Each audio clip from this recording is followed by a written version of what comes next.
Como sabéis, os hemos convocado en una rueda de prensa conjunta en base a las declaraciones que hizo el PNV en el Diario Vasco el día 26 del 2 del 15 sobre que sus objetivos de esta legislatura era resolver el problema de Langarda.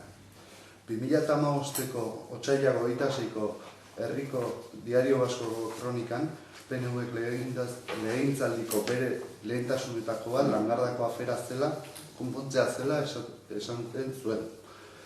Historia errepasa dezagun. Bat, Langardako arazo urbanistiko larrien ardura politikoa PNV-rena da bakarrik, eta oso sorik.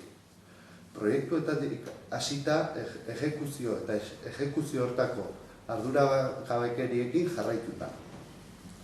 Obretako akatsen ardura amenabarrena da, bai alor publiko eta pribatuarenak ere bai.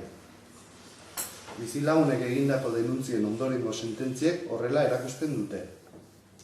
PNVk 2007ko hauteskundeetarako egun gutxi falta zirela, Amenabar enpresarekin 58.000 euroko erdibideko eta nahikoa ezen irtenbide bat adostu zuen.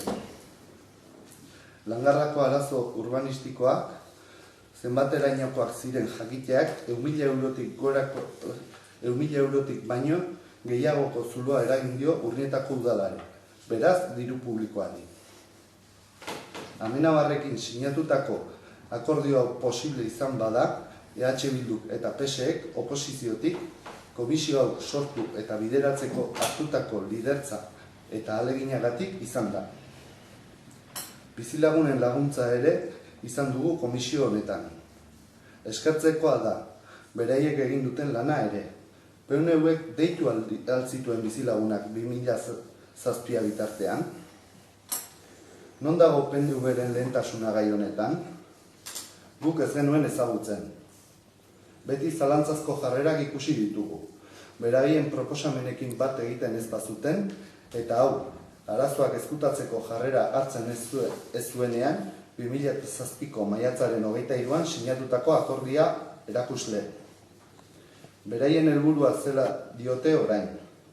Nolatan ez zutela egin proiektu aurrera zioan legegintzaldian edo ondorengoan? PNVk fitxan mugitu duenean, sententzia edo oposizioak mahai gainean gauzak argi jarri dituenean izan da.